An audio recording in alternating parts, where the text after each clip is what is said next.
All right. Good evening. My name is Cynthia Cross. I'm the chair at this time of the Transportation Advisory Board. Welcome to the June 16th meeting, regular meeting.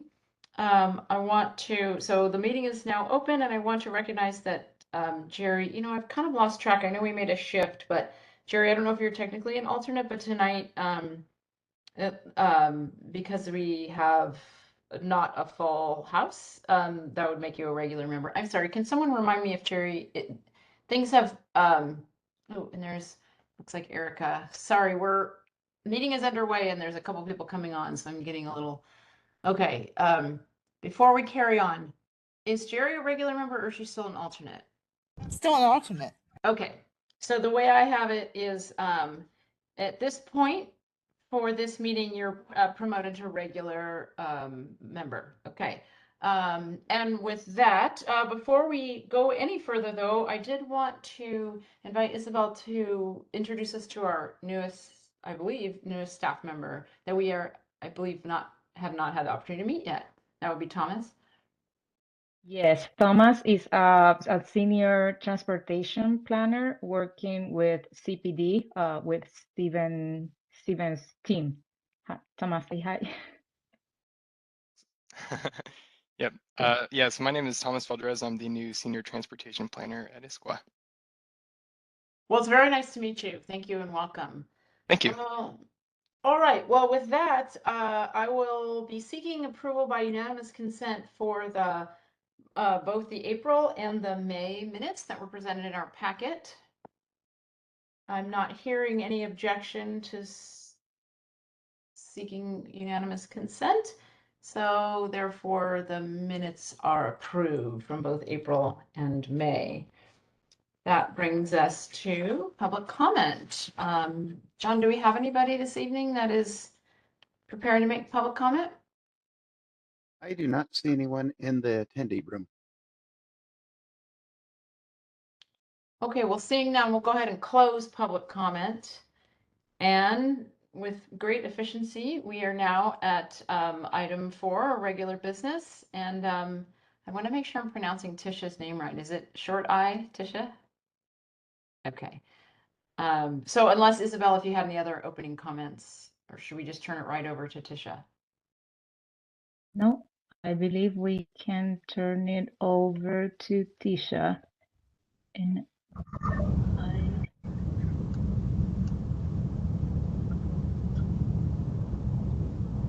John, can you make Tisha a presenter?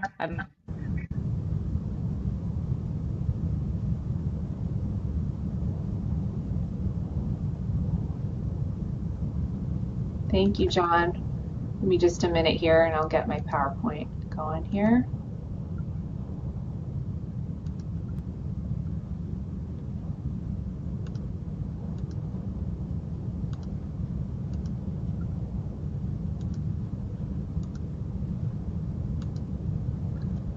Okay. All right. Hi, everybody.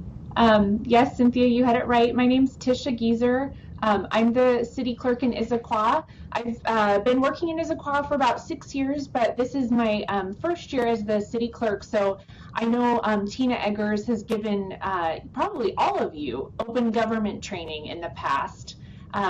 She and I feel that it's important to give all of our boards and commissions just a refresher of these 2 state laws that impact you because you are volunteers for the city of Issaquah. And so tonight I'm going to cover 2 main state laws that I want to, again, just give you a brief refresher on. I know all of you have served on TAB, and let me start by saying thank you. Thank you for volunteering time. You know, it's a beautiful sunny evening and you're here to make Issaquah a better place and to volunteer your expertise and your unique perspective. And we so value the high level of volunteerism here in Issaquah, so thank you.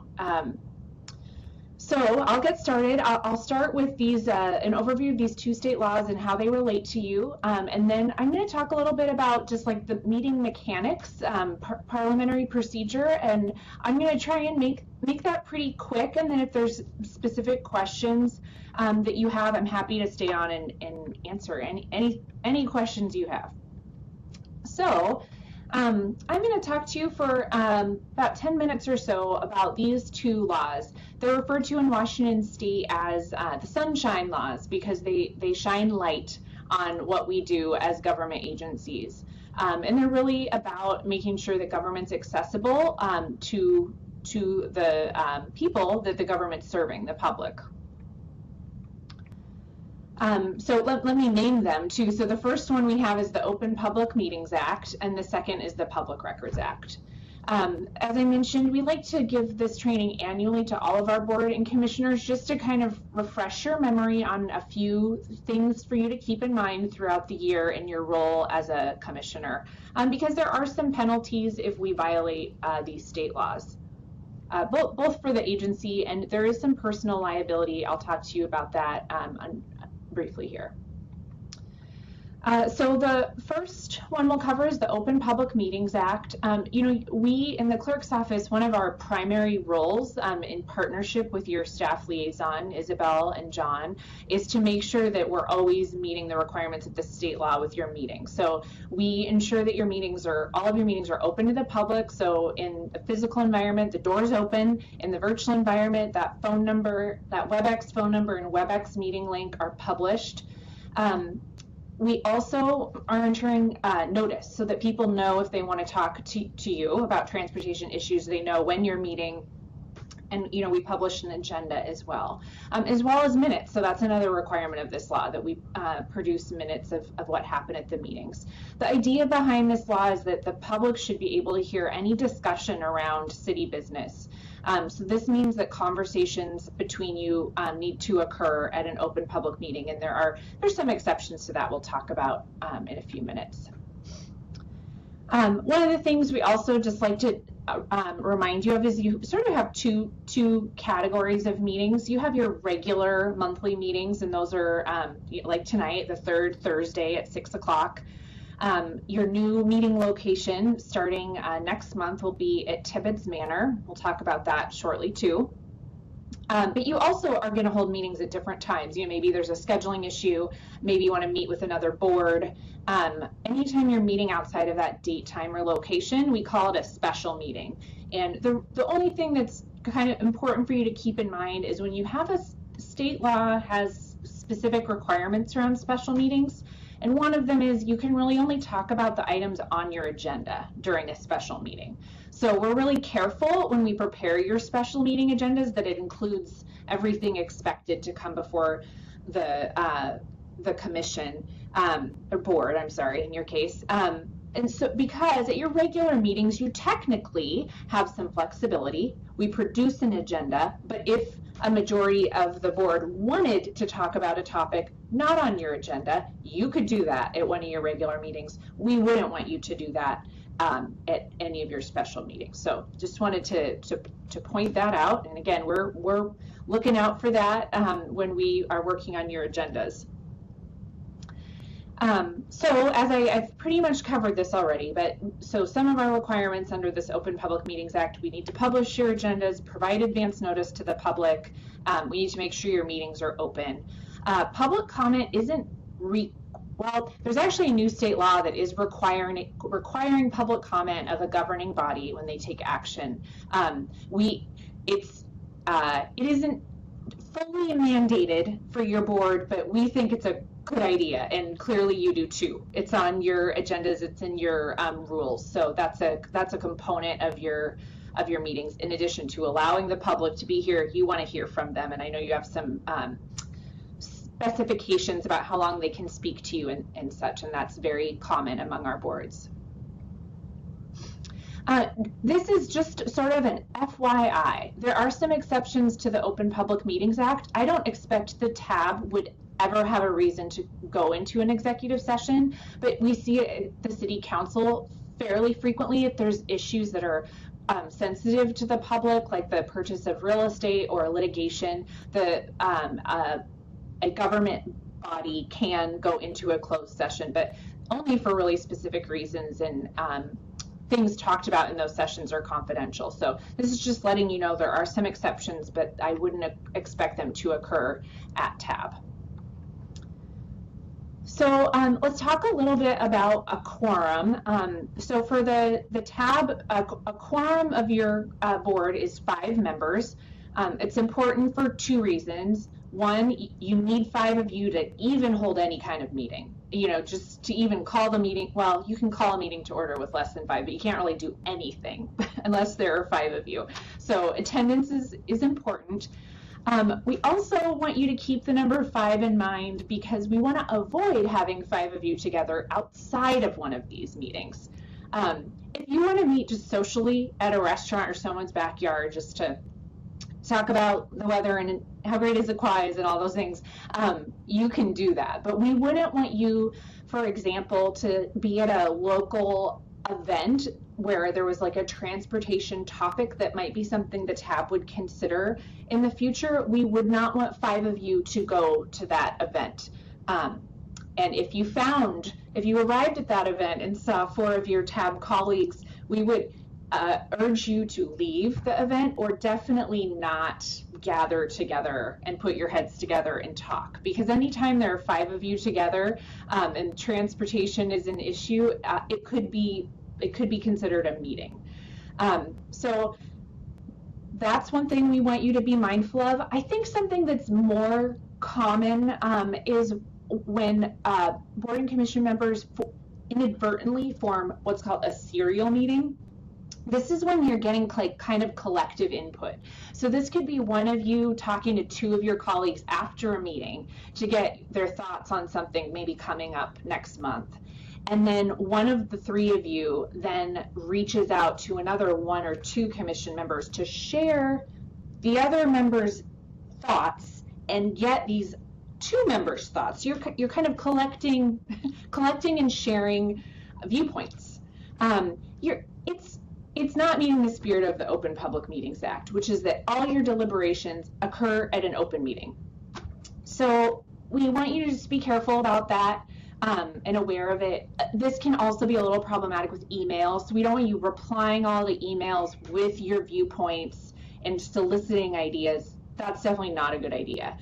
One of the things we recommend is, include city staff when you're emailing so they can kind of help. Not only then do they have an email, a copy, we'll talk about that in a minute, but they're kind of helping observe the communication that's happening and can kind of help if they see some of that behavior, they can stop it. So those are the big messages on the Open Public Meetings Act. And if you have questions, let me know.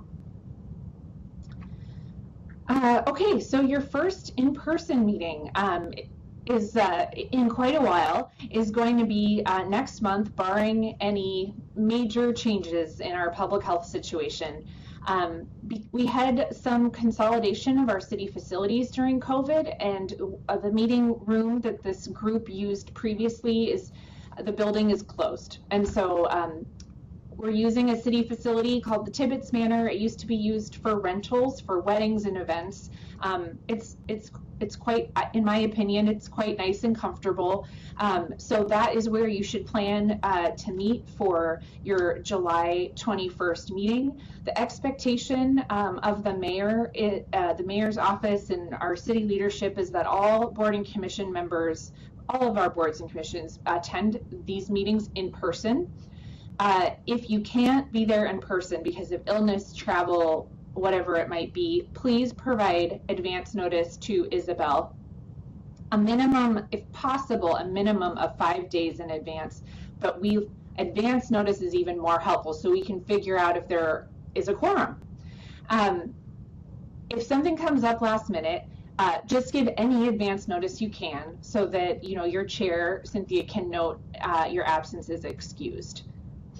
We will be, for TAB, for about half of our boards, we are going to continue to allow for virtual participation by the public. So there will be a virtual element.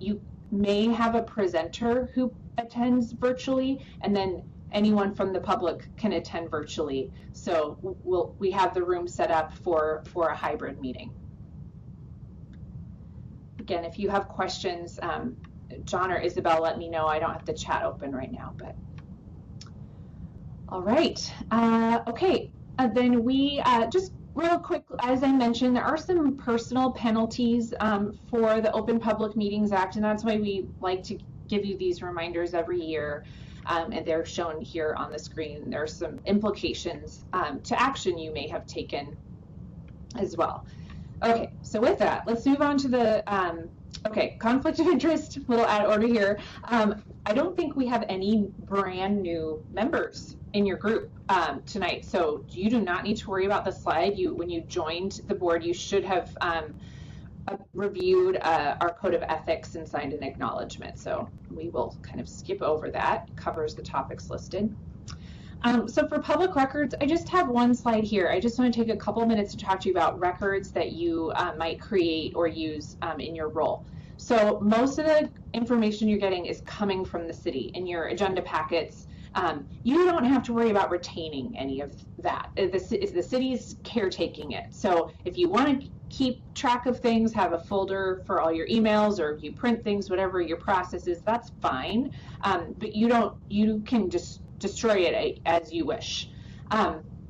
If you take notes, if you're a note taker, you take notes before the meeting, during the meeting, those are what we are considered transitory records in city records speak, which means they don't have long-term value, and you can also get rid of those when you're done with them. And we encourage you to do that because local governments have a lot of rules around how long we have to keep our records, and we also are required to give anyone who asks pretty much any record that they want.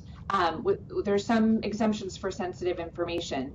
That means somebody could ask, for example, for anything related, any notes, correspondence, or records related to a specific project, and if TAB had received an update on that project, our public records officer at the city might reach out to you and ask you if you took any notes.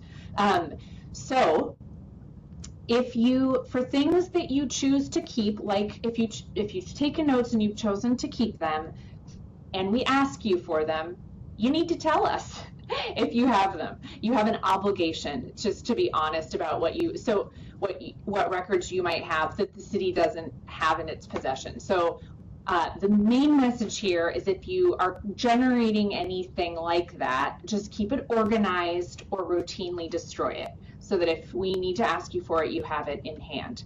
Same goes for email. So any email that Isabel or John or another city staff is copied on, we've got a copy. We're good. If you're emailing directly with another TAB member or a member of the public, we don't have that email. You can, if you'd like as a practice, just copy a city staff person. That's great. We're happy to be copied, and then we have those emails.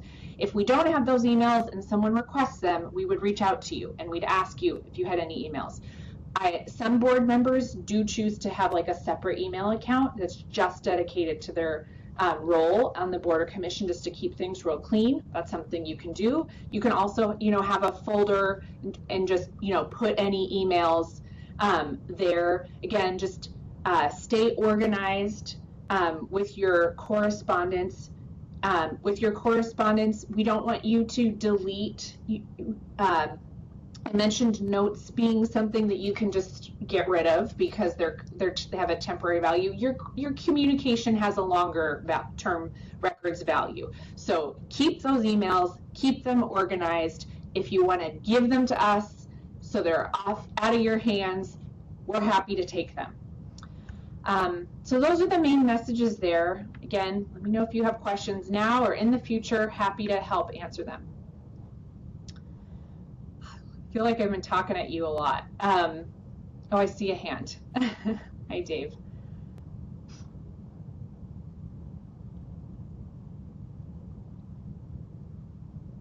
Sorry, trying to unmute. Just a comment. There was an issue about a certain board 2015, and I was asked to provide my notebook of information to the city, and I did provide it to the city, got it back. So it's not something to be afraid of. It's a good thing. And that's all I wanted to say. Thank you for adding that, and that's helpful. Yeah, you're right. It isn't meant to. Yes, you do not need to be afraid. Thank you, Dave. Okay, I'm going to talk. Oh, Cynthia. Yes. I guess I just want to, so 100% of email, even if it's not substantive, if it's just, you know, are you going to be at the meeting tonight, or like? That's that's not important. That's a transitory message, as we would call it. You know, and I guess it's, this is the extent of the records training we usually provide our board and commission members. So I think my feeling is I don't want to put the onus on you to have to decipher what can be gotten rid of and what can be kept in terms of email. You know, if it feels really obvious, like it's, that kind of message, just, I'm running late or something like that, you are correct. That can be disposed of. But I say it might be wise to just retain your email, and we could be eventually will be the arbiters of what has long-term value and what can be gotten rid of. Thank you. All right. So I'm going to talk to you just a little bit about some of your meeting mechanics. And I know for most of our boards and commissions, a lot of your meetings are discussion, and you're relaying input, providing feedback, and it's not so formal always as having a motion and voting. So I'm very aware of that. I'm going to be talking mostly about motions and voting, but a little bit too about just some best practices for discussion, which I have not attended one of your meetings recently, so likely this is occurring. It's just a little bit of a refresher.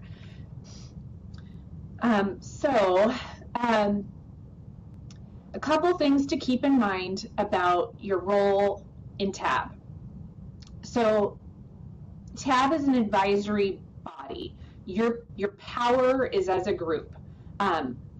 The recommendations and outcomes of TAB are what at least 5 of you agree to, or not necessarily. So if you have 7 of you at a board meeting, it's a majority of those who are present, right? So in that case, there's 7 of you present. It's what 4 of you, a majority of you, agree to, and those are ultimately the recommendations of the TAB. And just a good reminder that individual viewpoints absolutely matter, but the recommendations of this group really need to reflect what a majority of the group supports. And once the recommendation is made by TAB, the idea is that you honor it. That is now like the position of the board. And so, even Robert's rules even speaks to that a little bit, how you don't then go sort of trashing the recommendation of the board, even if you maybe don't personally agree with it. So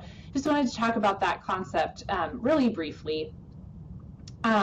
So sometimes your feedback is just kind of determined largely by staff or the chair facilitating, discussion and kind of listening, and okay, it sounds like there's agreement around this idea. Sometimes maybe it's hard to tell kind of where everyone's exactly landing, or maybe you're being asked to provide like a concrete recommendation on a particular piece of work, like the mobility master plan. In those cases, a motion might be more appropriate, because a motion is kind of asking you all, it's like formalizing your recommendation in a statement, and then it's asking you all to vote on it. So it's really clear if you agree or disagree, or if you want to make changes.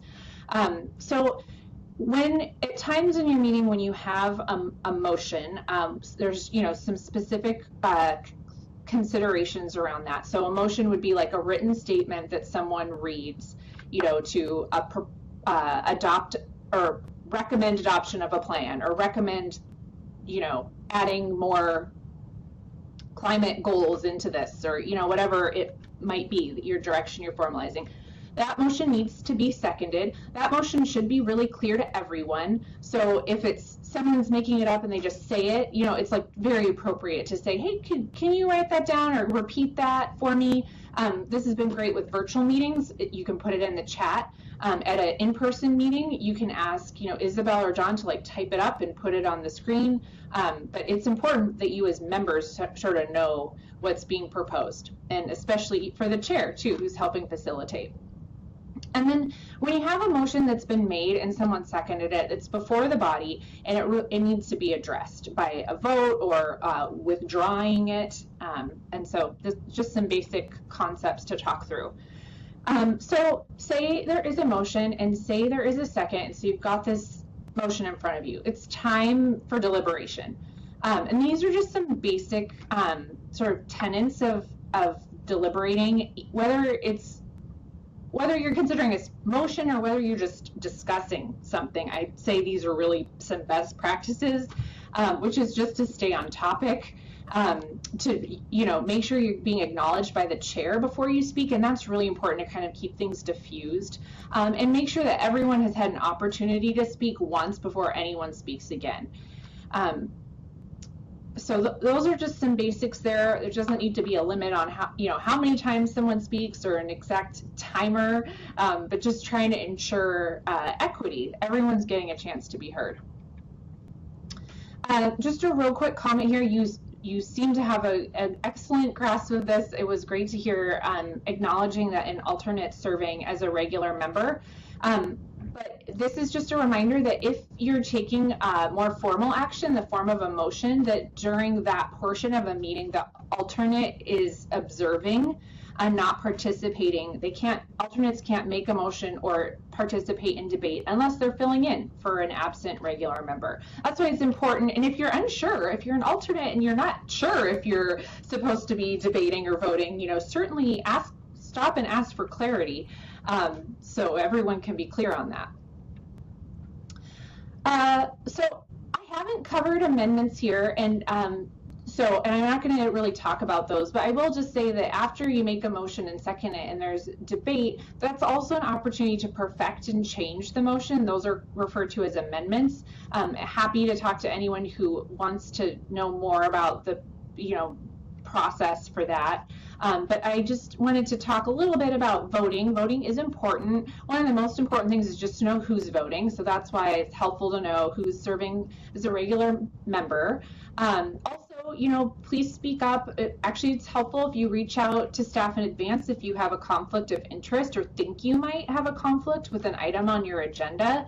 And also an abstention. So the tab and the city council have the same concept here. In your rules, they say if you abstain from a vote, you actually are considered a yes vote. And I think the idea behind that is that really trying to compel people to vote. Fairly small community, it's possible. I guess I shouldn't speak because I don't fully to this because I don't fully understand. I don't entirely understand the logic as to why this was put in place. It's in place, I believe, in all of our boards and in our city council. I think it was intended to just compel people to vote. You're a fairly small group. We need your input. So if you are planning to or don't want to vote on an issue, please let staff know in advance. And you would leave the meeting, or if you are present, your vote will be counted as a yes. So just wanted to let you know that.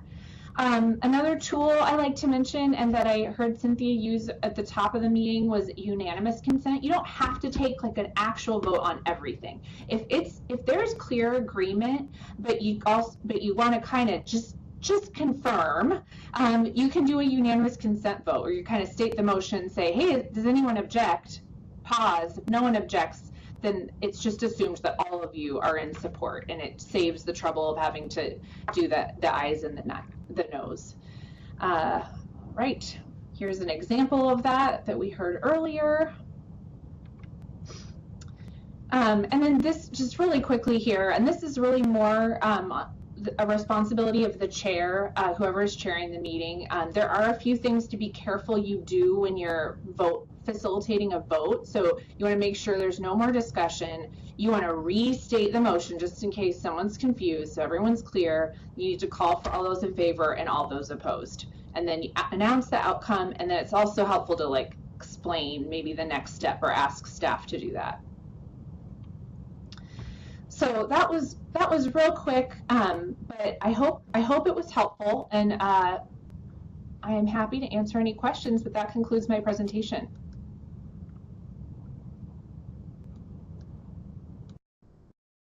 That was a great presentation. Thank you.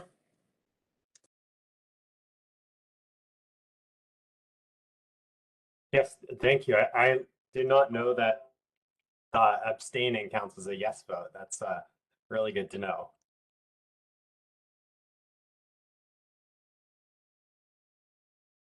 Tisha, thank you. That was really helpful. I know we always say that we're not new, we don't need this, but I do think it's useful to come back. So I'm glad that you did that. I think it's definitely worth the time. I'm not seeing any other questions, so it looks like Isabel has had to leave. John will continue hosting the meeting. And it looks like the next item on our regular business is 4B, which is the land use. And Thomas is going to be presenting on that.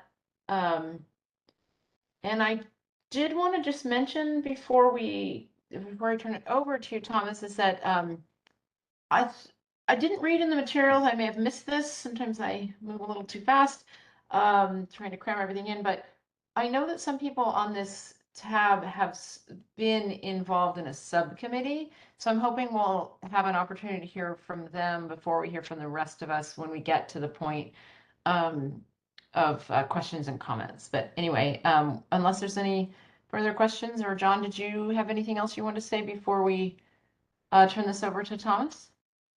I've got nothing else. Okay, thank you. Go ahead. Sounds great. Well, yeah, thanks again for having me today. Again, my name is Thomas Valdrez. I am the new Senior Transportation Planner here at Issaquah, and today I'll be talking about Title 18, which many of you have seen before, and the Public Works Street Standards update. So these are two distinctive projects that I will be discussing briefly today. And here's our agenda. First, I'm going to just talk about the status of the existing Title 18 Land Use Code update, and I will be introducing the Public Works Street Standards update and talking about next steps. And again, I will pause between both of these to give folks from the subcommittee some time to talk about what we talked about for Land Use Code. So just very briefly, I will just touch on what the land use code is. So just first wanted to remind folks what we're doing here. So the land use code is really just regulating how land is subdivided, used, and developed. So it's really talking about ways to implement these cities' adopted plans in a way that is just boots on the ground. So code is really just talking about land use regulations such as those listed here. And why are we doing this update? It's really important to just make sure that the laws that we have, the regulations that we have are aligned with the way that our community wants to go. So really aligned with the community's adopted vision, goals, and policies. As it stands, the current code has a little bit of room to improve, and we realize this, and during this update, we're hoping to improve the code's efficiency, its equity, its consistency with other rules, and its predictability. This update is really going to allow us to be more up to date with current applicable laws and industry best practices. Lastly, we really want to make sure that our regulations are organized, understandable, and easy to use. And this update hopefully will achieve all that. And again, so this group here, we're concerned about transportation issues, and so for this update, we're really going to be focusing on the fifth bucket, the fifth section of this topic, and which is the parking and circulation standards. Sort of going more towards the timeline of this project. So in phase 1, which was completed in spring, we initiated gap analyses to assess the performance and look at how the existing code is doing relative to where we want to go as a community. During this phase, we looked at the goal setting for this update. So like, why are we updating this? Looking at contradictions between the existing code and, where sections of the code maybe don't make sense with each other. And then also flagging confusing language that may be a little difficult to understand and implement. So currently we're working through phase 2. We're drafting the revised code language. During this phase, we've been sharing information and engaging with the community. As what was said before, so on June 1st, we met with a subcommittee of the TAB and we discussed parking and electric vehicles were some of the topics that we discussed. And as we move forward in phase 3, we'll be revising the code using the feedback that we've received to date, as well as through the rest of the process. We'll also be, we're also going to have a full draft ready for the TAB to review, I believe sometime in fall is the goal here. Finally, we expect that Title 18 will be updated and adopted by Council in winter 22-23. And here's a timeline for board's involvement. So moving forward, it's requested by the TAB in December that we continue to provide summarized updates as the project progresses. By fall, we expect that a full update, a full draft will be ready to provide to the TAB to provide feedback prior to the legislative process, which will occur in winter. So at this time, I think it would be good to maybe pause, allow you to ask some questions, and then maybe if the subcommittee wants to talk about what was said, this may be a good time for that.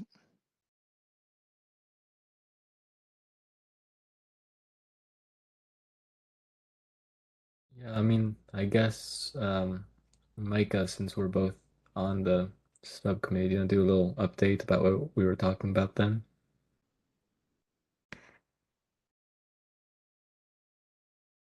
Sure. Yeah. I feel like we had a really robust conversation about the electric vehicles, parking, in terms of the conversation there, talking about the EV ready versus, EV chargers. So there's a robust conversation about that and what kind of requirements, especially for the future, there would be. Mike, I didn't add something to there.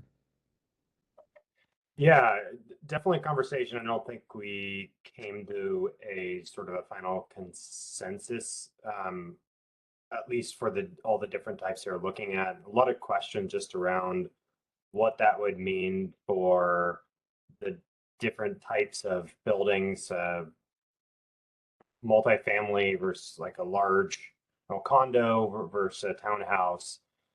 So a lot of discussion, but at least my takeaway wasn't we had a consensus. Yeah, I mean, there wasn't like a strong consensus, I would say, but there was a lot of looking forward towards the future and seeing what the needs would be, 4 years down from now. And so I think that was one of the main points about parking and circulation, just throughout all of our topics. So. Yeah, we received a lot of good feedback. A lot of really great questions were asked, and there's some stuff that we're still looking into to be transparent. So we are, working with folks from PSE. So there's some questions about the electric grid. So we're definitely doing additional research, and we're addressing things were brought up at that meeting. So still drafting code in this phase, but really great feedback, and we'll be looking forward to adding those in the future. Any other questions? Christy has a comment. Thank you. So I had an opportunity with my Raleigh Properties hat, not as a Transportation Advisory Board, to participate in a sort of industry focus group, and we had a really good, robust conversation as well. I think in terms of the code, sort of cleaning up where they're at today, but what I'm most excited about are the future whiteboard items to be discussed, in terms of how does parking work with the ICAP, and how do you make the most of land use and multimodal transportation and local circulation. And so I think we had a really great conversation, but I think we have a ways to go future oriented as well. There's a lot of things that play into parking and circulation that I think we can be doing better as a community, but sort of incrementally. So I just wanted to thank Stephen and Jen Davis Hayes for that opportunity a few weeks ago, I think. So excited to see what that brings. Yeah, definitely. Yeah, just to actually clarify one thing. So the intent of the subgroup, the discussions that we've had, isn't necessarily to get consensus from you folks, but I mean, you all had such really good inputs from various angles that you've been thinking about. So really, all this feedback is super great. It's been really thought-provoking, and it's really making an impact on the way that we're drafting this code. Any other questions, or should I keep going? This is Cynthia. I was just, I found, well, first of all, I do want to thank Micah and Julian for serving on that. And I'm not sure how much, I don't have a great sense of how much time you spent on it, but I definitely appreciate it. I was interested, and then I just had some things that kept me from participating. But I read with great interest the goals and outcomes memo. And I guess I'm just a little bit confused about, it's great to have this update. And if if this board isn't going to be weighing in on any kind of policies in Title 18 in this update, then I think updates are appropriate. But I'm a little bit confused about whether we will, as a board, be making any kind of recommendations, and whether we'd be kind of digging in a little bit deeper at some point. So I'm a little bit confused by this, and I guess I'm wondering, what are you looking for from us, and when would that happen? Yeah, there was a lot of meat in that, the document that said goals and outcomes. And then of course it stopped short of actual policies, but I just wanted to learn more about whether we would be wrestling and providing staff or council with our point of view about sort of where you land on some of those, or would that happen at the draft stage, or are you not necessarily envisioning bringing that to the tab? So my understanding, and maybe if someone else who has a better history of this could chime in, my understanding is that we'll be providing updates. That this was what sort of the tab desired at the December meeting. Updates throughout the process. The subgroup is really the ones who are digging in to a lot of the details. So within this phase 2, the subgroup has met to really just dive into a lot of these super specific questions that we're addressing. There's a litany of things that sort of talk to each other within the code. So really digging into all those. My understanding is that the final sort of step for the tab is a review of the full draft. So looking at, the entire parking and circulation sections, looking at how those talk to one another, and then giving sort of the tab's approval for future adoption in winter.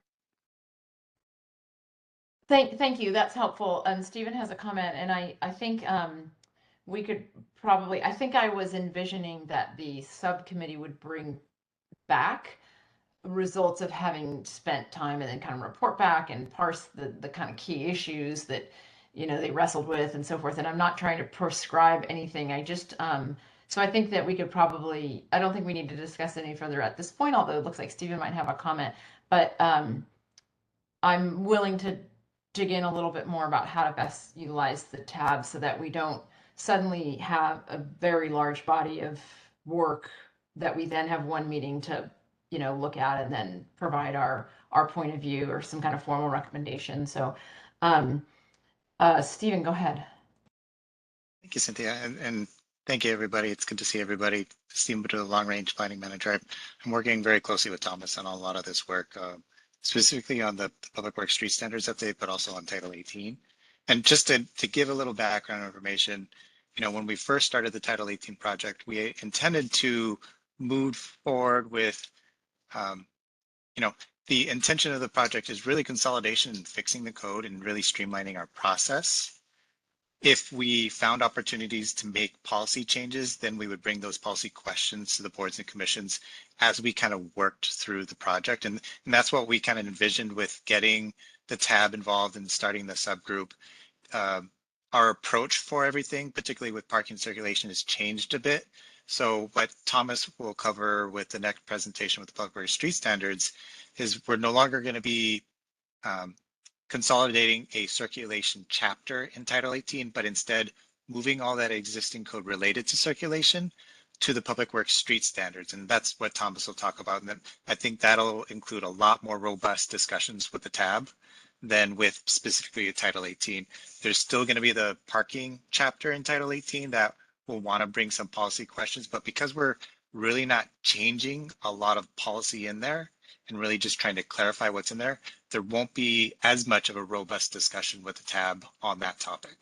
And the subgroup, in terms of them reporting back out on a lot of the discussions, that's going to happen after this meeting. We wanted to give an introduction to these two projects before we started talking a little bit more and having the subgroup come back to talk about, because we haven't even released the draft code yet for parking.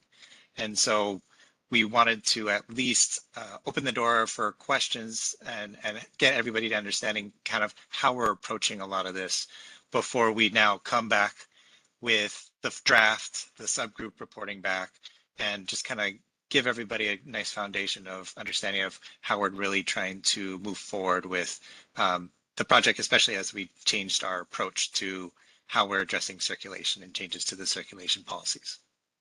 Does that help answer your question, Cynthia? Yes, it does. I think anytime, we always get teased with we think we're just on the precipice of diving deep into policy, and I think it's important to clarify that's really helpful. And then that answered my question. I'll go ahead and move on to, I see Jerry has a comment. Actually, I don't anymore because Stephen made me feel more comfortable with how they're heading and that we will know policy changes enough in advance to be able to provide good comment. So I don't have anything else to say. Thanks. Yeah, no, we definitely appreciate the board's patience on this. Originally we intended to come back to you earlier this year with some more policy discussions, but we realized when we started really digging into the policies and the standards for circulation, it all really belongs in the Public Works Street Standards. And so we really we had to kind of pivot a little bit and reapproach this with a kind of a different perspective of how we really wanted to bring these discussions to the board. And so Thomas will kind of go over that in the next presentation. Thanks. Before we move on, it looks like Julian's got a question. Yeah, related to the street standards and the circulation process that's going to be happening. I want to acknowledge that public comment via email that we got a few days ago at this point. And I would like you guys to explain how much of that is influenceable by this process, just to have that person understand what we're doing, basically. Yeah. So are you referring to the email by, I believe it was Edward? Yeah. Okay. Yeah. So those topics are really more within the realm of the public works street standards. It's very it's a little bit confusing, but I'll try to like dive into it in the next presentation a little bit. So maybe it would be easier to address it after or like within the next presentation, and then we can sort of talk about how those pieces move in. Does that work? Yeah, let's do that. Okay, cool. Thanks, Julian, for reminding us. I do think it's important to make sure that people who send things by email that we acknowledge them, so that call it to the board's attention so that they can read it on their own time. Thanks. Absolutely. So if there's not any further questions, I'll just keep rolling through this. And so yeah, this next portion is the Public Works Street Standards. So it's really a parallel project in a lot of ways. A lot of the things that Stephen had mentioned. So you know, we'll be moving a couple chapters of Title 18 into Public Works Street Standards where they belong. So in this way, we're really sort of taking these two projects like parallel to each other and with the same timeline, same finish line. So just to sort of provide a little bit of a background on what the Public Works Street Standards are, and this will probably address Julian's question. So the Public Works Street Standards is really providing guidance for the design and construction of public streets and other elements within the public right-of-way. So a lot of the specifics that that Ed was mentioning are really you know, providing the widths of the road, so the engineering details for you know, how the street is designed. These all fall within the Public Works Street Standards, whereas the other one is more related to land use and stuff like that. So you know, within the Public Works Street Standards, we have permitting requirements, we have design guidelines for you know,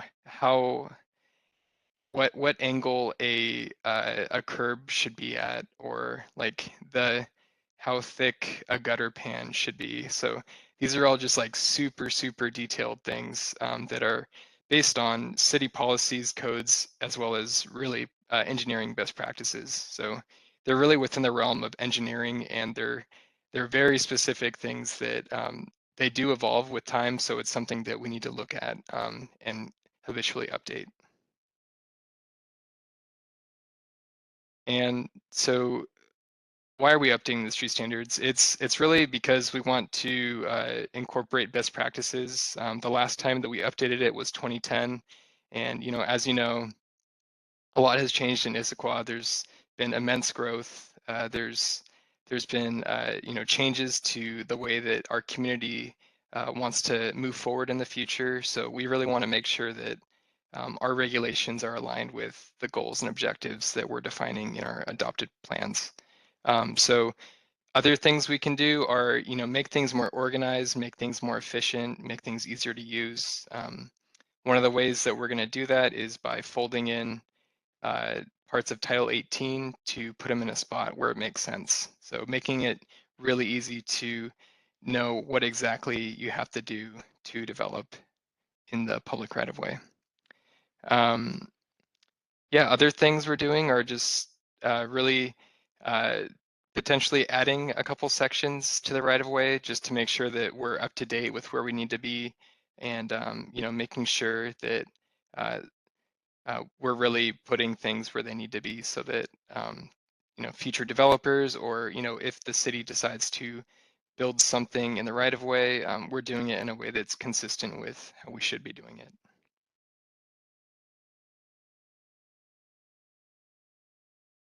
So one example of one of the best practices that we'll be incorporating through this update is the section related to street typologies.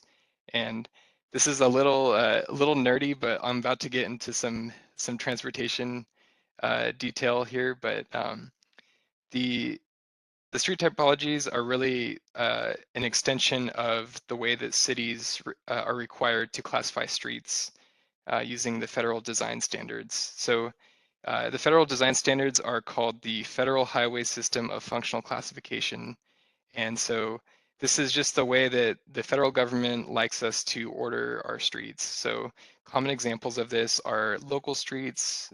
You may have heard of like collector streets or like arterial roadways. These are all within the federal highway system of functional classification. And so one of the problems with this is that it's really sort of, it's not a great design tool when you're looking at the diversity of situations within the city. These standards often don't consider the local context of, you know, what Issaquah is and like the different things that happen. So these local contexts are really important, and we really need to have a more adequate design tool for the many different types of land uses that happen on a roadway that may be called the same. So a lot of cities have taken the step to move towards the street typology way of classifying streets. This really helps provide better guidance on the road and like defining it in a way that makes more sense with the local context.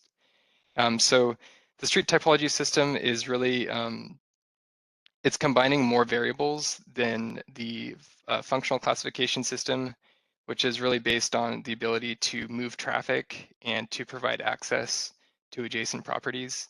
And so moving toward a street typology classification system, we're really integrating more details into the way that we're defining our streets. So these details might include street types, how the street is used, built environment considerations, as well as modal priorities. So which types of vehicles are being prioritized on this street. So it really dives into more details, and when doing that, you can create a more specific street type that really can be better designed for the land uses in the area. So you can kind of see like the land use, the Title 18 components are very similar to the public streets standards, but really they're designing things a little differently, and by making sure that the right regulations are in the right spot, it really helps keep things clearer and make sure that there's no question as to like what I should do in this situation. So public works street standards is really more specific to the public right of way. So yeah, in short, designing these street typologies, we're hoping that we can add more design flexibility and make sure that the streets support the vision for where we want to go in the future. So now that I've bored you to death with those details, I'd love to just talk about like where we're going with this project. This timeline is going to look very similar to Title 18. We both have a finish line of around winter 22-23. Right now, we're just starting it in phase 1. In this phase, we're going to look at sections that need to be updated. We're also going to look at where we can fold in the portions of Title 18 where it makes sense. We're also going to look at where new sections might need to be added. And this would just be to implement the city's adopted planning documents. So because it hasn't been updated since 2010, we're envisioning that there's probably going to be updates that need to happen, and these would just be consistent with engineering best practices. In phase 2, we're looking to revise the standards with any engineering details.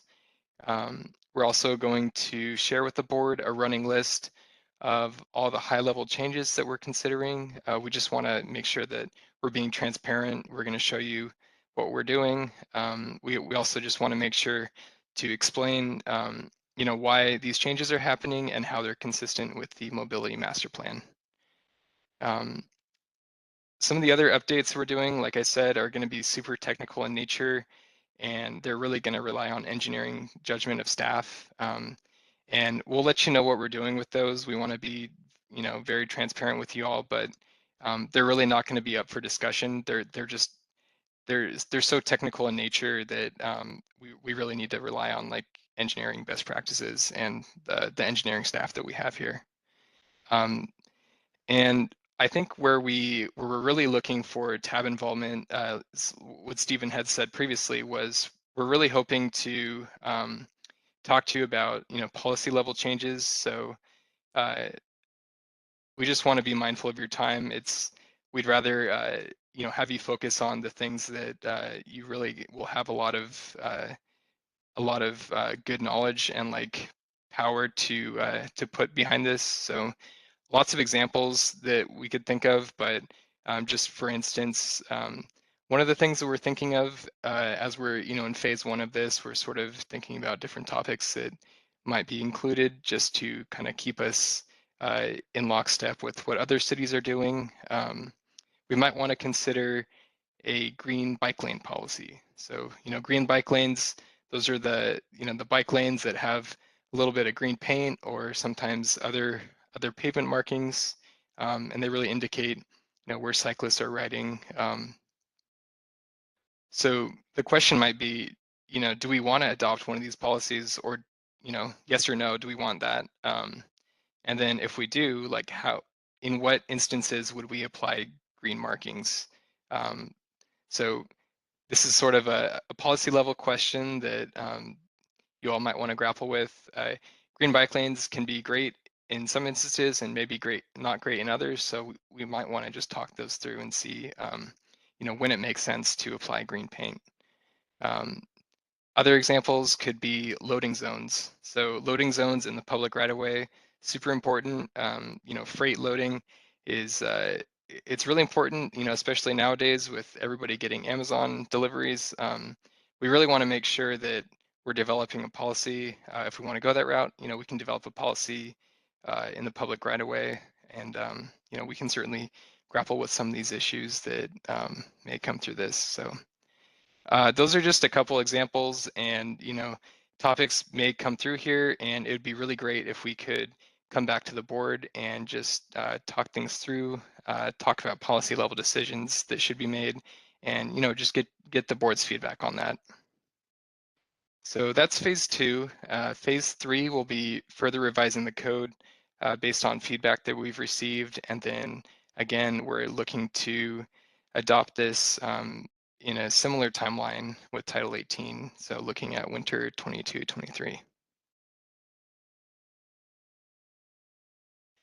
And with that, I will just pause again, see if there's any further questions that I can address. Otherwise, I will stop here.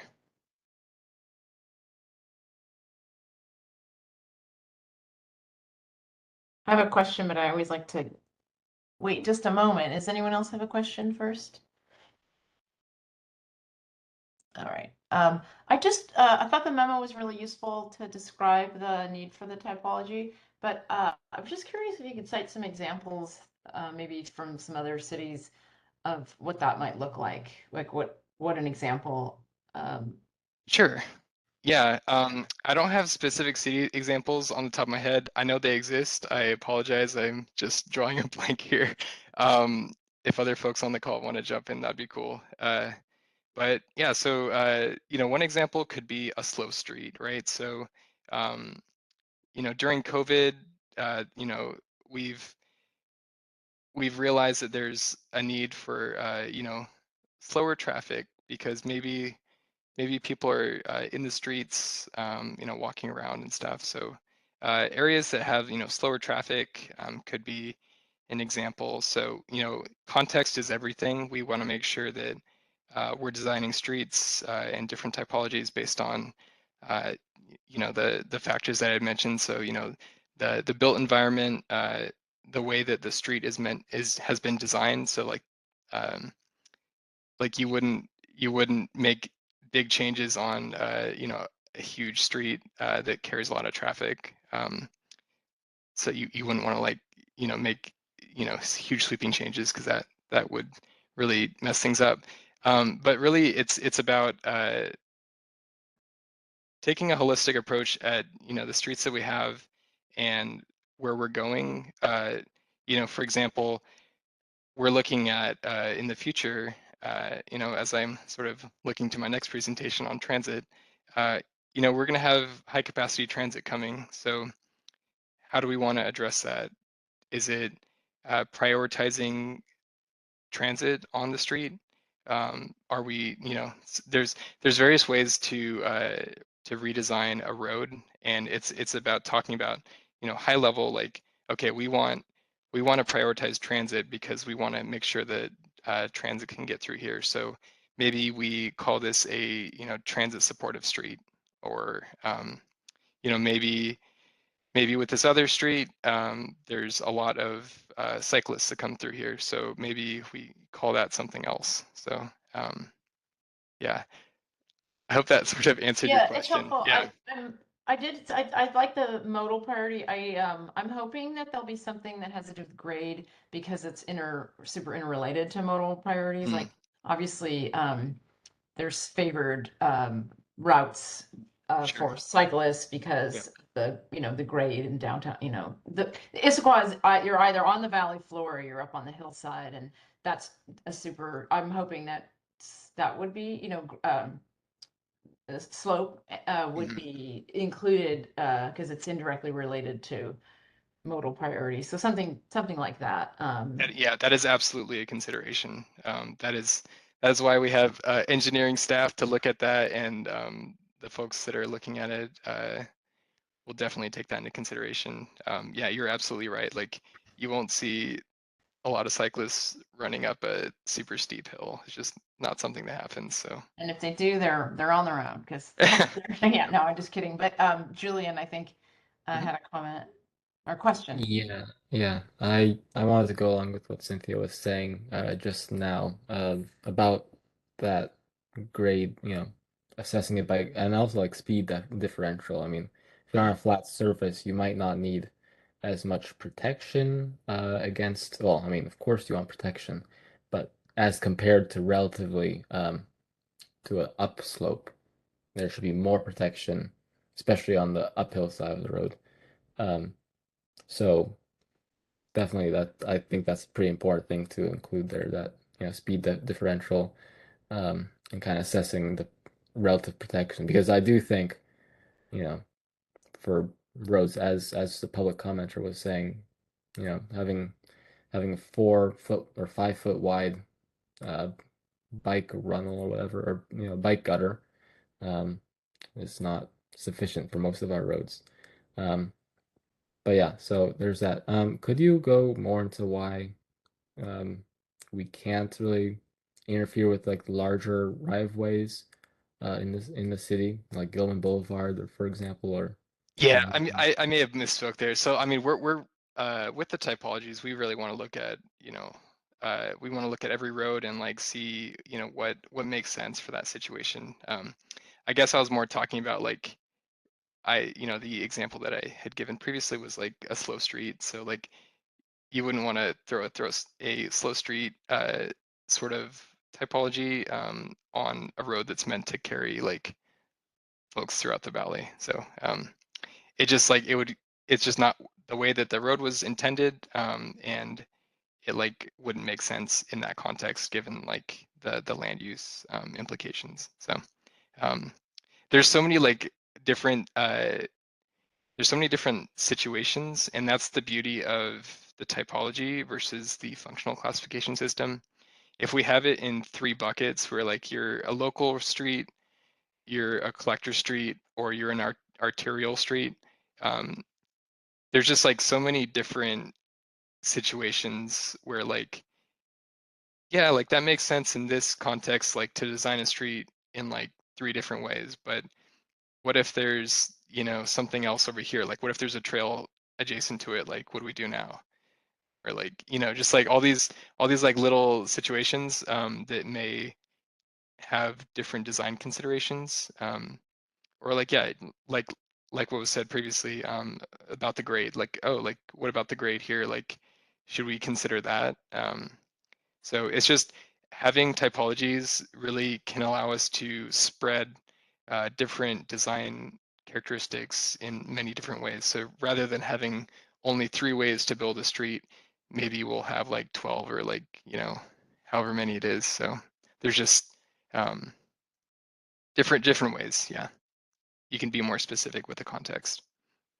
I would say it's, the typology is a good framework for redesigning streets, but I think there's an interesting policy discussion to be had, especially when it comes to the wide, what we know as arterials, because there is some discussion about, road diets and stuff like that. So Yeah, there's those, some interesting conversations to be had around there, and I think we should be yeah. exploring that more. But anyways. Yeah, those are, I mean, in terms of like, road diets, like we're really, those sort of get to like the lane width discussions, and those are like engineering uh, type questions that will sort of rely on the engineering staff to address. But definitely agree, like there's a lot of considerations here, and some of the more policy level decisions we're really going to rely on the tab to like really dig into. They're certainly going to come up. We're just so early in this project that I don't have a good grip on all the questions that we'll have, but as they come up, we're certainly going to bring them to the tab for discussion.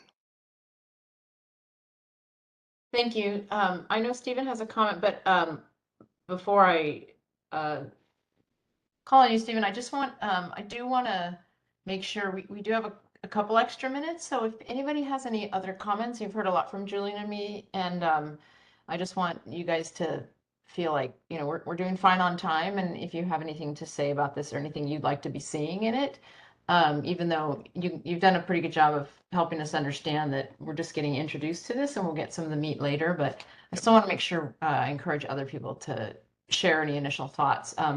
So think about that for a minute while I call in Stephen. Thank you. Yeah, I just want to add to what Thomas was saying.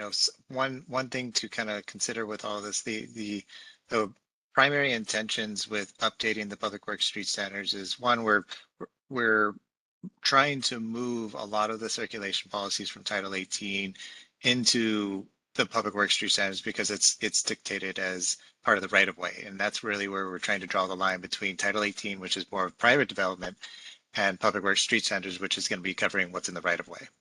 The other component to keep in mind with all this is, because we're kind of paralleling this process with Title 18, we're wanting to make sure that language is consistent between the two, because we're going to be adding a lot of references to make sure that they align with each other. As part of this process, we're trying to also align with Mobility Master Plan and a lot of the new policies that were introduced to that. We still haven't updated the street standards since the Mobility Master Plan was adopted. And just those two things by themselves is a pretty large effort by staff and the board. So we're likely not going to be able to address all the issues that we're able to attach, but it is in staff's interest to continue a lot of these discussions further after even this project is done. It's where the intention of staff is to go through an annual update of our street standards and really review a lot of key issues we see in other policies, not just in what we're updating, but items that we're not updating as part of this process, or that we're seeing in ongoing projects. And so we'll continue a lot of these sessions. It's not going to end in December. We'll have further discussions with the board on any policies and standards that we kind of see, even in this process or process after this. Thanks a lot, Stephen. Erica. First off, can you hear me okay? I'm outdoors and there's like some road noise. Yeah, of course. What with I noticed on the chart of like the goals and outcomes, on the second one, the parking one of the outcomes was that similar neighborhoods would have like, I think, a similar like allotment of parking, or the parking would look similar. But what is the definition of similar? Because like, are the neighborhoods are close to each other, they have the same demographics, they're both in a school zone, like what does that mean? Yeah, really, it really depends. I guess I'm not super familiar with what you were describing. But yeah, I mean, similar can be land uses. It can be, a whole host of things. Do you mind repeating like which section you saw? It's the second one. Let me pull it up here. So the attachment, I think it was attachment A. And then the goals, policy changes, desired outcomes, like that chart, it was the second column. specifically the outcomes portion that says, I think it's, yeah, the letter B, each neighborhood has the right amount of parking and similar neighborhoods have the same requirements. And that's just interesting to me because I don't know what similar means. Yeah, so that attachment was, I believe it was drafted by the council committee. Stephen, do you want to talk more about that? Yeah, sure. I can jump in on this. So the attachment for the goals was specific to Title 18, and it was put together by a council committee that helped kind of lay out the work plan and the schedule and scope of the Title 18 update. And so specifically for parking, when it talked about the neighborhoods and similarities, it was specific to the environment and land use. So we're not going to be putting the same parking. We're looking to make sure that the parking regulations for central Issaquah, where we're really projecting a lot of growth, is not going to match up with South Cove neighborhood, because those are completely not similar neighborhoods and land uses and environments. And so we're really trying to make sure that's aligned with how the regulations are spelled out in the new draft update. Okay, thank you. Stephen, was that your comment that you put in the box? You were going to jump in on that, or did you have something else? Nope, that was it. Thank you. Yeah, thanks for that clarification. Well, I'm not seeing any. Does any last chance? Has anybody had any other questions or comments? I'm not seeing any nodding. It sounds like we are ready to roll into. Was there anything further on that, Thomas? Nope, that's it. Yeah, I'm happy to move to the transit study now. Okay, great. Thank you for that.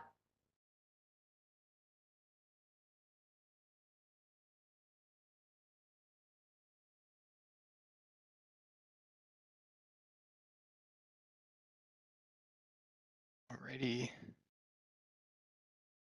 So yeah, next I will be talking about the transit study.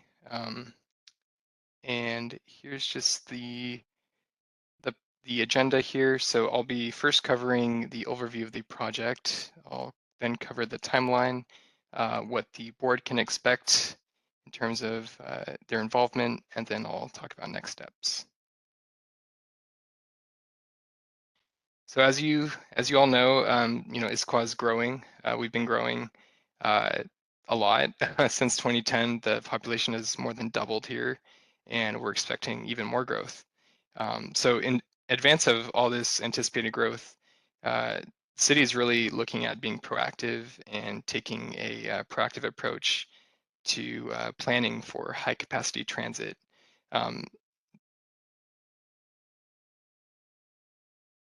So yeah, this will just ensure that we're poised to take a leadership role when light rail comes to our community in the future. And so in short, planning ahead, we can anticipate things, we can make sure that we're in a good position. By planning ahead, we're going to ensure that changes to our transportation network are done in a way that balances the needs and the values of the community. So what are these transit investments that are coming? As the board is already aware of, in 2023 and 24, King County Metro and Sound Transit will be implementing their EastLink Connections project. This is a coordinated regional transit mobility project. And as it relates to Issaquah, it's going to revise existing and add new routes. The purpose of this is to improve the speed, reliability, the service frequencies, and span of service for bus routes in Issaquah. In the longer term, as we look down the road, 2044 about, Sound Transit is going to come to Issaquah with the Kirkland-Issaquah Link Light Rail project. And this, again, will bring new light rail service to Issaquah. So by planning ahead, we can make sure that we'll be ready for these changes. And so here at the tab, everything comes back to the mobility master plan, which you all advise on. So As you know, the Mobility Master Plan was adopted in March 2021, and it provides the policy framework and implementation strategies for the transportation element of the comprehensive plan.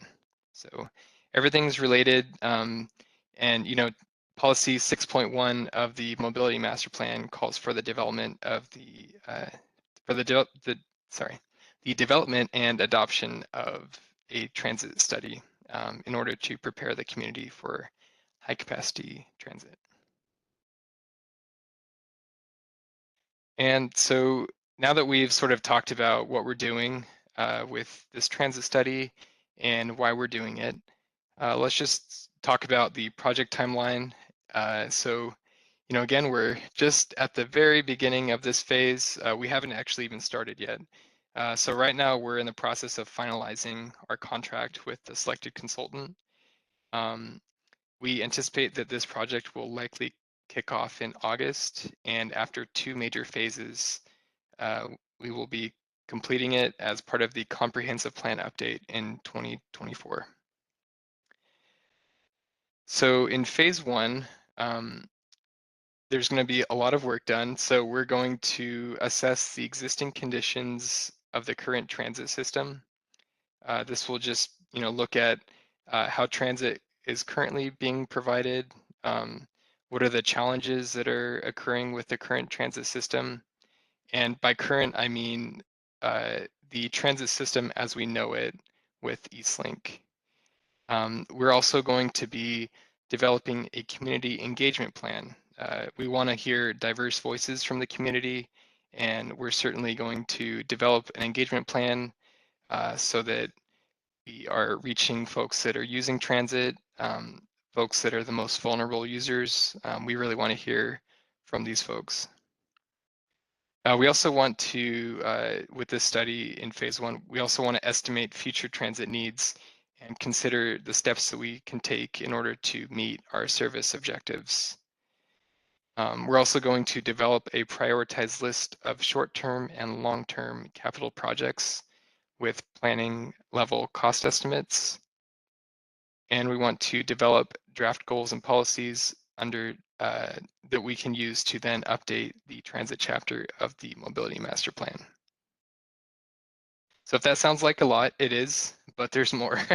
In phase 2, we're also going to develop a link light rail planning document that's going to guide the city's light rail planning efforts.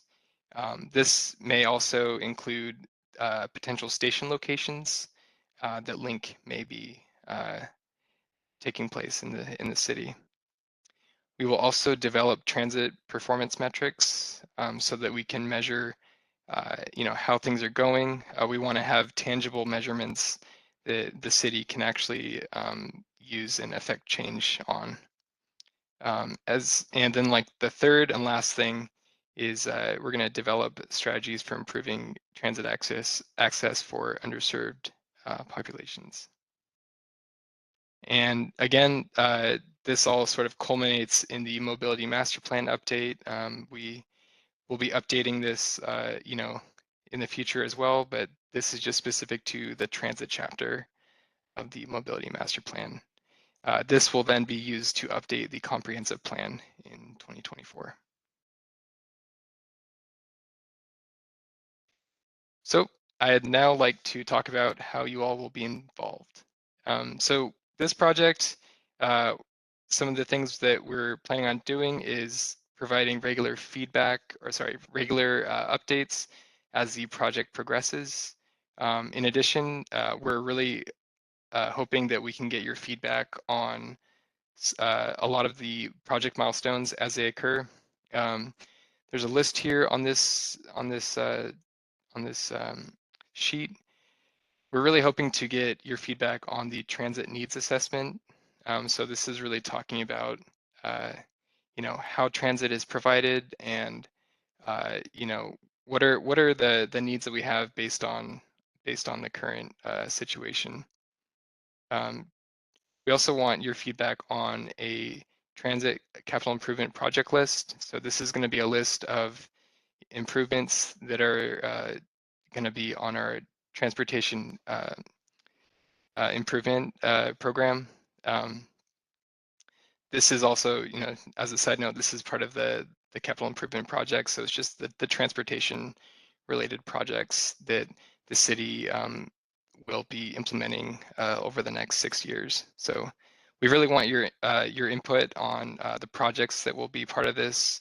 We are in the early stages of this, but some of the projects may include just like access improvements. So how can we get folks to transit, and like what are the ways that we can make sure that the transit system is efficient, but is also balancing the needs of our community. We're also going to be updating the transit chapter of the mobility master plan. We'll really want your feedback on that.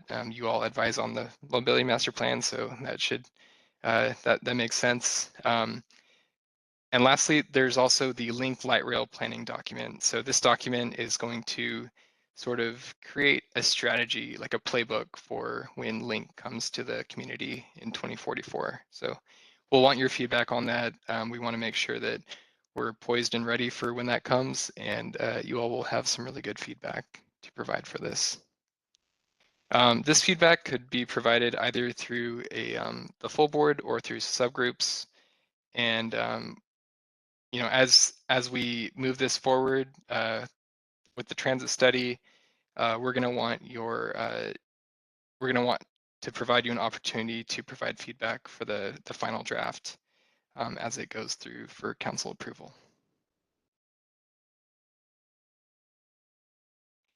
And with that, I'll just stop here and answer any questions you might have.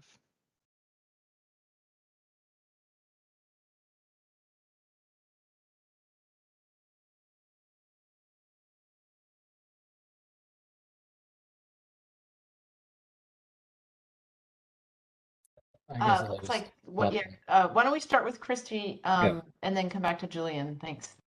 Great. Thank you. Great presentation. And first of all, I am super, super excited to see this work happening.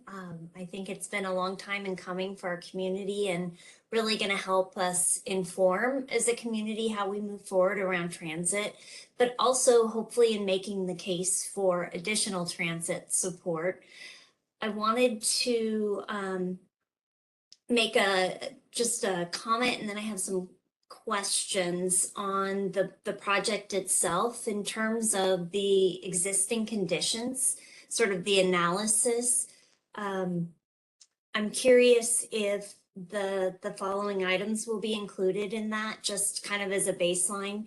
Those are the updated concurrency RAN, the WashDOT Front Street interchange findings, because I think there's some opportunities to build on that, the I-90 corridor study, and then what the anticipated outcome from the shoulder hardening project is on our community, and then looking at joint data if possible from the city of Sammamish, because I think those are all pressures that get placed on our ability to move about the region, but also on local circulation. And then on the community engagement, which I think is going to be so critical, just from my own experience in other projects, one of the things that I think will be important is to really go to the source, because I think a lot of the population that utilizes public transit, comes from outside of our community, but also aren't comfortable or used to making public comment. So, as example, Raleigh Properties, we have 2 hotels. We have a lot of folks who could really benefit from using transit, but they don't utilize it now. So maybe working with human resources to reach out in a safe way, I think would hopefully get some meaningful data. And then also leaning on sort of community partners, I think will be helpful. The vision partners here in the city, if getting them to help reach out to their membership and businesses, I think will be really helpful. in getting right to the real data that you need, because otherwise I'm afraid, you're going to get a 1% or 2% input and not really the full picture. So, but super exciting. Thank you for doing this work. Absolutely. I am very excited about this too. Yeah, we're very committed to community engagement. As was mentioned in the memo, so that we're going to have a project website. We're also going to have open house events. We're really interested in getting a lot of diverse feedback. So we're going to think outside the box here to make sure that we're getting those voices in the room. Go ahead, Julian. Thanks, Christy. Yeah. So I kind of want to go along the timeline here. In terms of the comp plan, when the city will start working on that comp plan in 2023. And so, I mean, based on the timelines I've seen around the area, I'm not sure when Issaquah is going to be starting their work on it, but how will that fit in with what kind of inputs that this study is going to be doing? Because it's important to get those principles into the process first and like early on, rather than just throw it into the last year or so. So I'm just wondering what the timeline is. Yeah. So the comp plan is updated. I believe, is it every 2 years? We'll be, as the mobility master plan, all these feed into each other, right? So the transit study will feed into the mobility master plan, which feeds in the comp plan. So I believe that the timeline is a little funny. Like we haven't secured a final date for the comp plan currently. I wonder if maybe Stephen can address the comp plan timeline question. I know. Thanks, Thomas. Yeah, to answer your question, Julian, the transit study will be incorporated as part of the comp planning discussions. So similar to how when you do a periodic update for any comprehensive plan, you talk about the transportation element, which is required by the state to have in the comprehensive plan. Because our transportation element was updated when we adopted the mobility master plan, there really isn't a lot more to update. So with the transit study, that'll essentially substitute those conversations. Instead of speaking to the whole transportation element, we're speaking specifically to the transit components of the transportation element within the comprehensive plan. So it'll be directly aligned with a lot of the policies that are in the comprehensive plan when we're talking about land use, when we're talking about housing and growth for the city. We'll be speaking specifically about the transit as part of the transit study, paralleling that process for the comprehensive plan. And you're correct that we'll be starting that work in 2023 and ending it in 2024. Okay, I think that informed the answer there. Existing conditions, is that just like the snapshot we have right now? Because as it stands right now, we really just have minimal, in terms of just 30-minute headways for 554, 269, 208, and we only have 200 now. And 216 sometimes as well, or I mean 218. So is that just like the general, just a snapshot right now, or is it just like, or all of just the capital facilities that we have right now?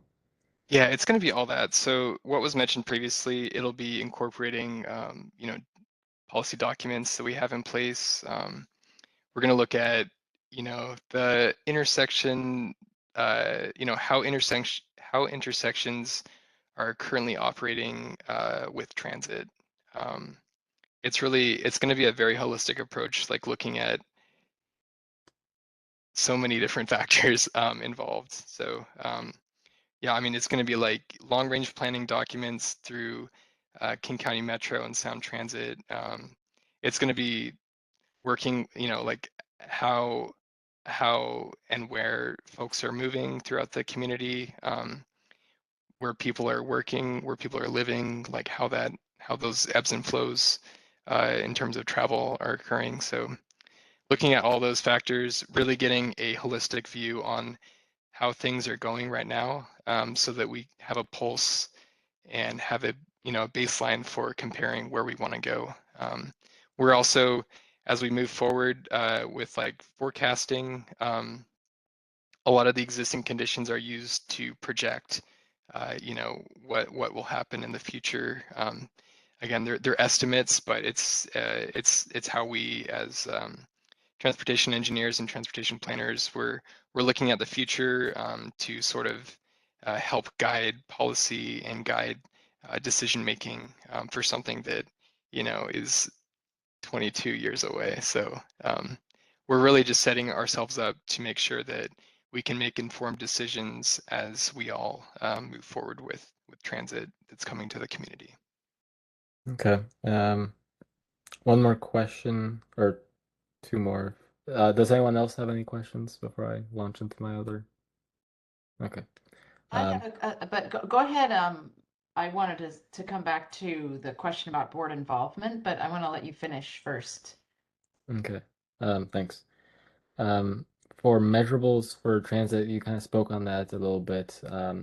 Are those going to be like kind of what lens are you going to be looking at those through? Just like public benefit or cost and cost versus benefit, or or what kind of measurables are you doing for that? Yeah, so we're looking at it's called the transit level of service, and that encapsulates sort of the way that transit is used by users.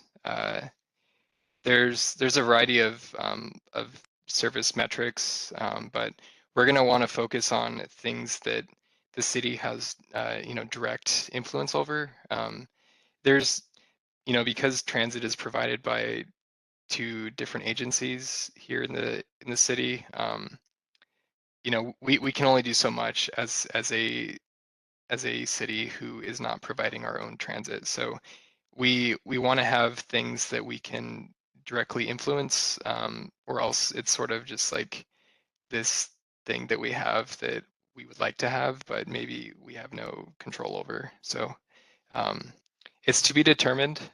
We haven't started this project yet, but we're really looking forward to working with our consultant to make sure that the different metrics that we have are things that we can measure, that we can say like, oh, we're doing a good job on this, or like, oh, we're not, and things that we can actually affect change onto. Okay. Okay, final one. With the light rail station planning, that's mostly going to be because Sound Transit will be, the predominant force of choosing where that's going to be. Are you going to be getting together with Sound Transit and thinking about that kind of idea, or is it mostly going to be a city-driven effort at this point? Yeah, that's a great question. We're certainly going to involve all of the transit agencies. We currently the goal is to have staff members from different agencies who would potentially be involved in light rail. So we're going to have King County Metro and Sound Transit providing feedback as this project develops. So they're gonna know what we're doing, and they're gonna make sure that we're being realistic with our approach based on like how they deliver service. So they will be integral to this whole process. Great. It's just I don't really want us to become another Mercer Island in terms of how they've been approaching their light rail station. So we should be trying to be cooperative about stuff and come to good understandings, because what Mercer Island has been doing with that is just not great. Yeah. Sound Transit will be there through the entire.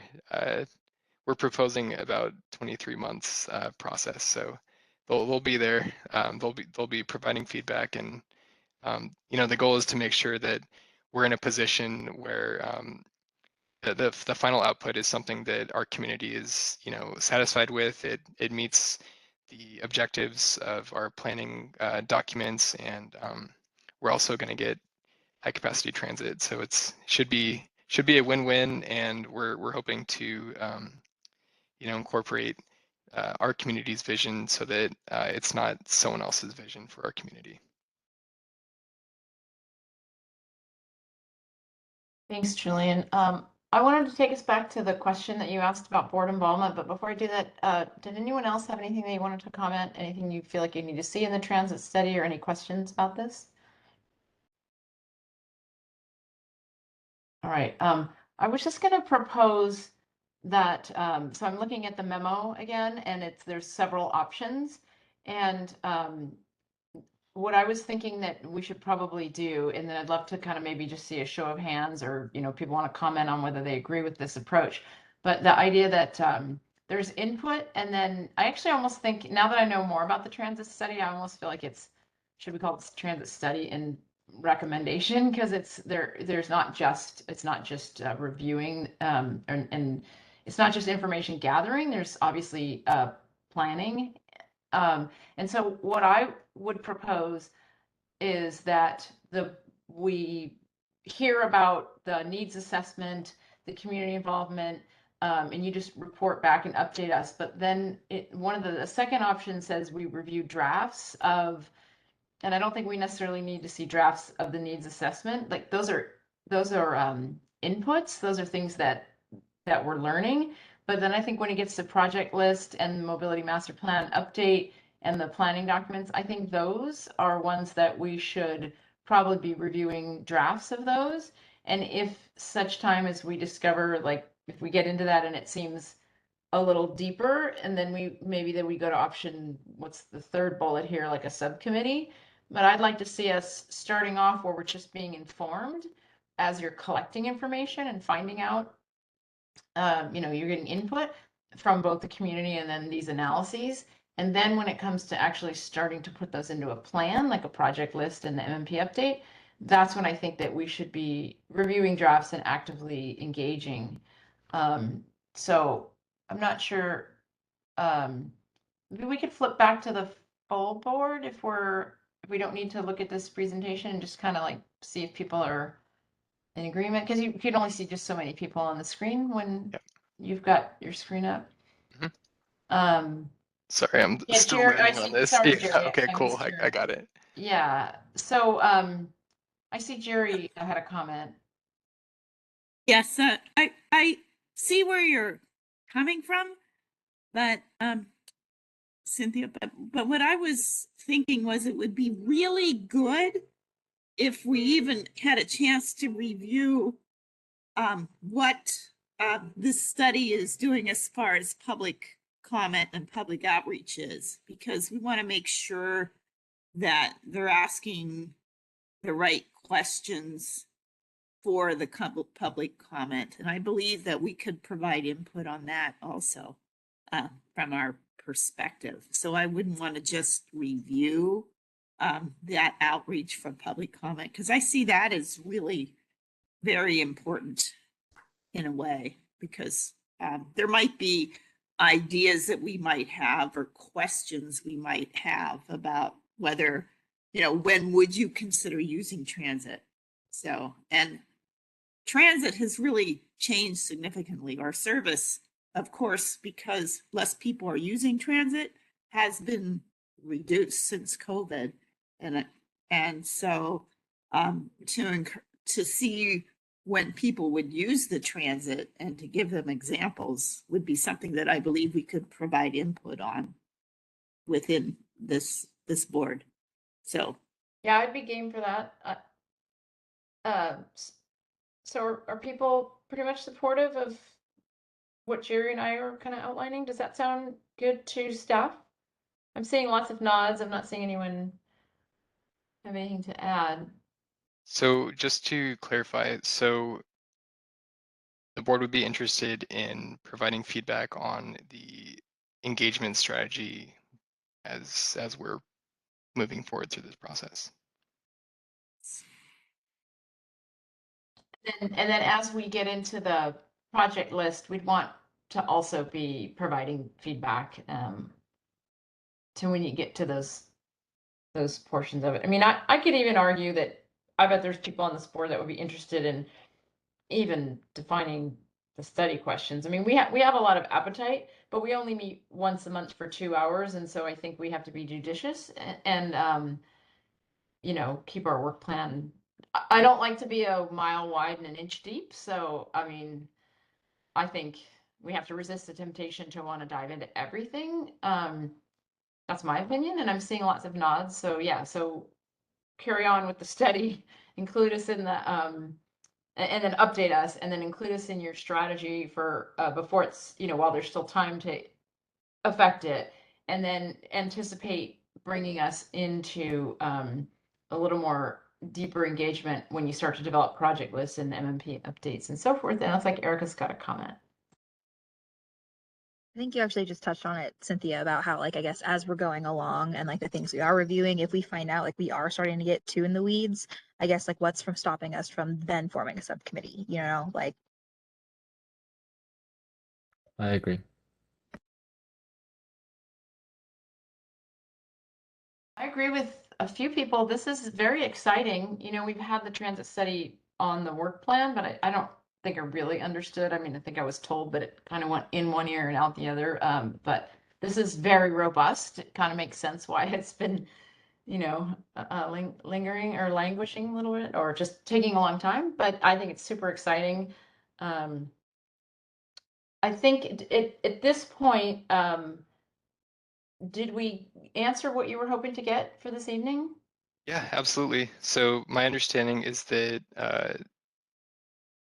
the board wants to provide feedback on the engagement strategy.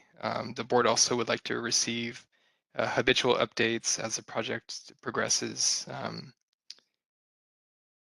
You know, as we're reaching milestones, just providing updates for that. And then when we get to that project list, where we're looking at the potential projects for the transit study, feedback would be something that the board would also like to provide.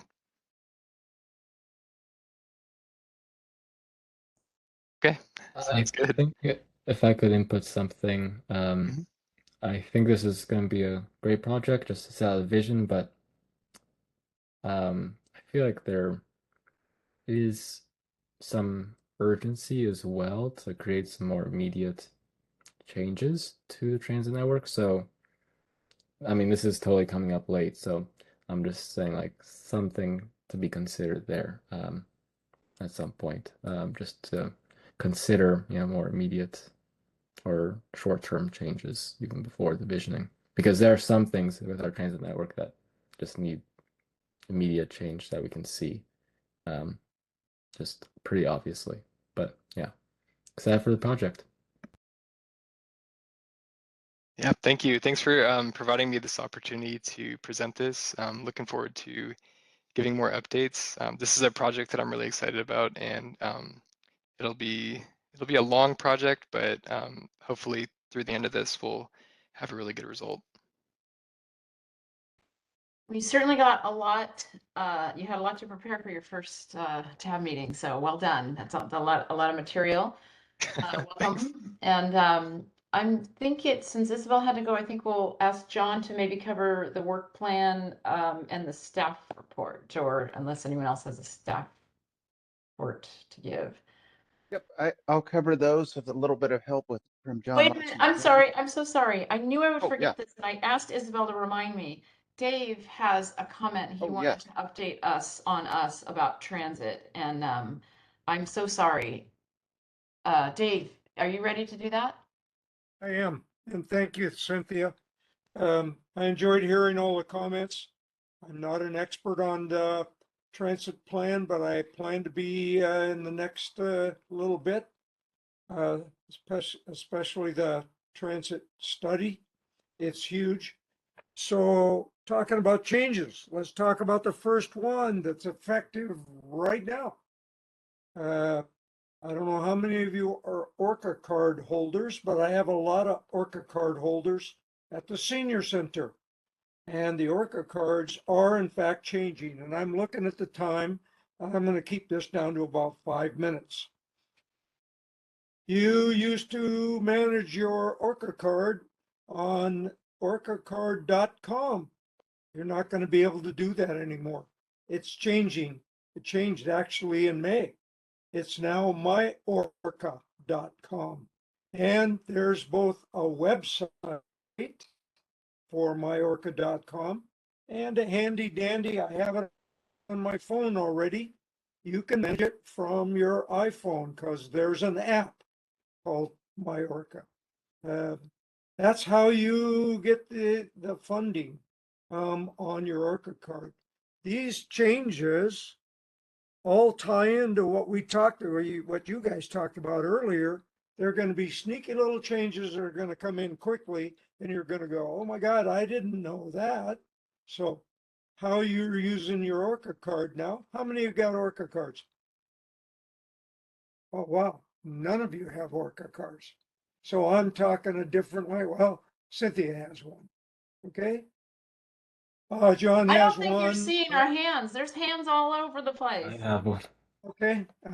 Actually, I'm getting a lot of unstable tonight. It's been unstable most of the night.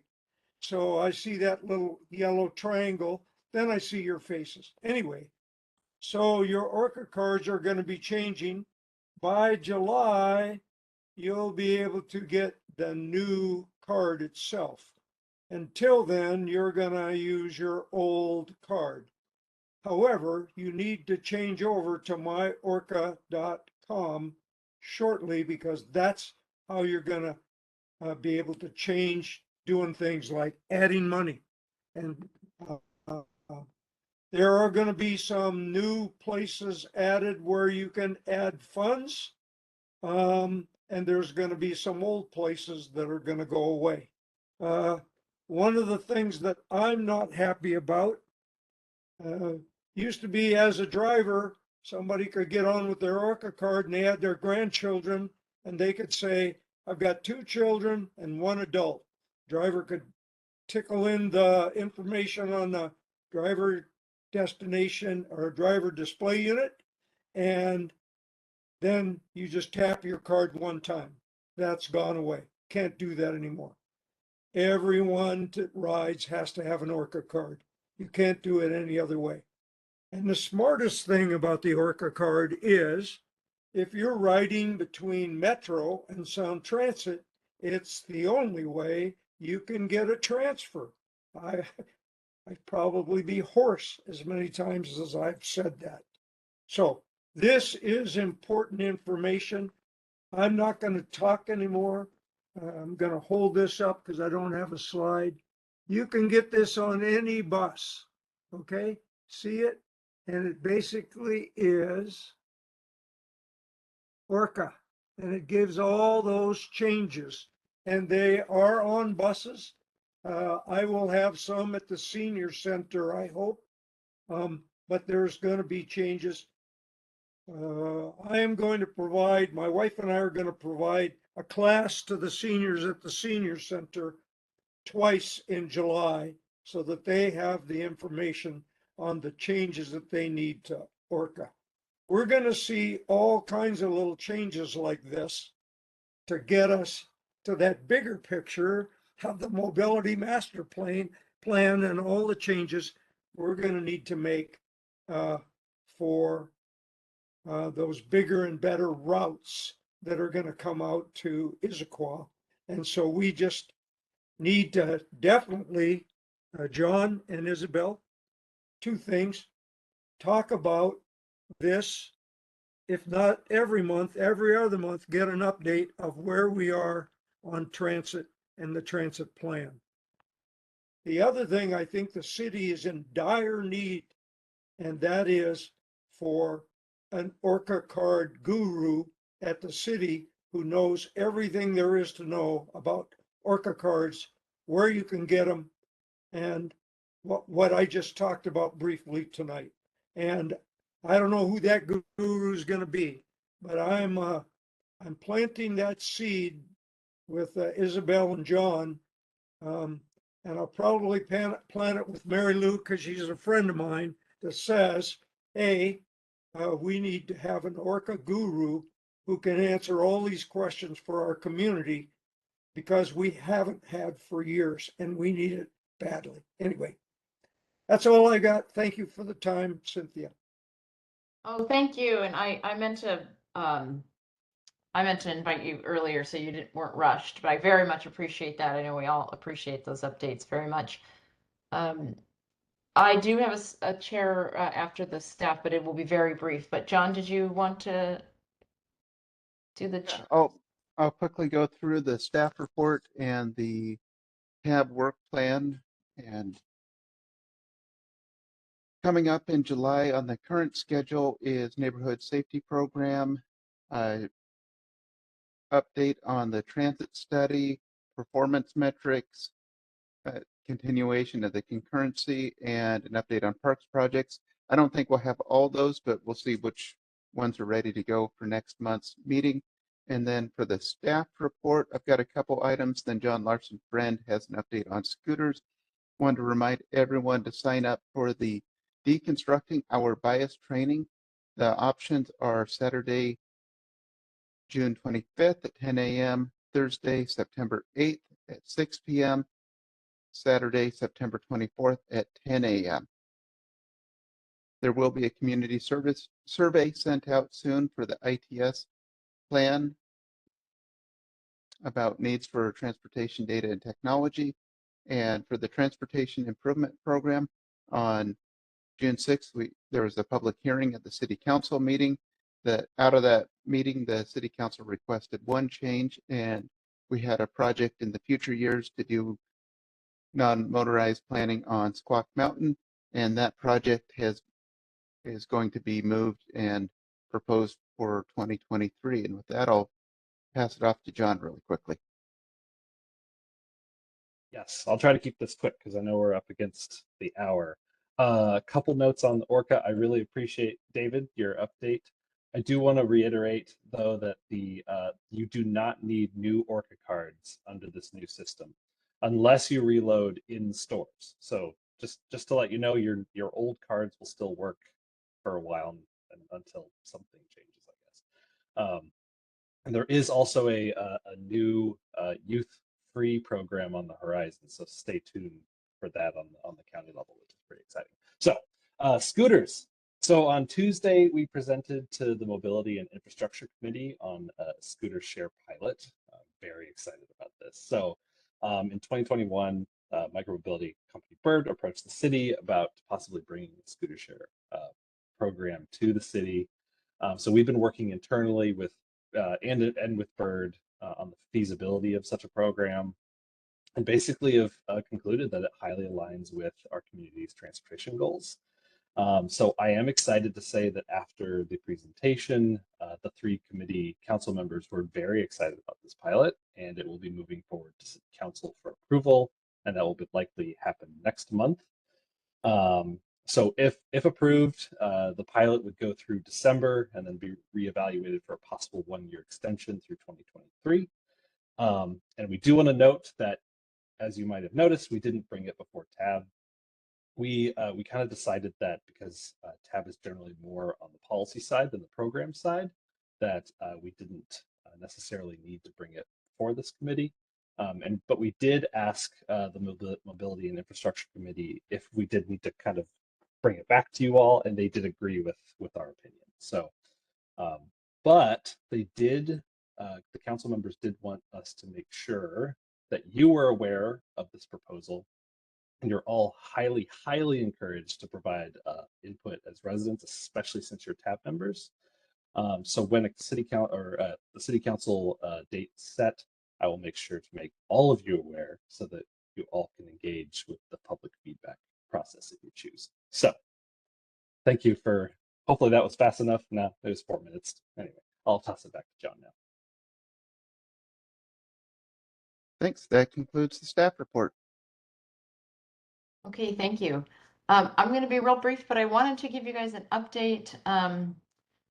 I did have a chance to communicate with Sujata, and she said that it was fine for me to give you guys the update that she gave me, which was that she's nearing the end of this portion of her journey with her medical challenges, and she said she hopes to rejoin, and she misses us a lot.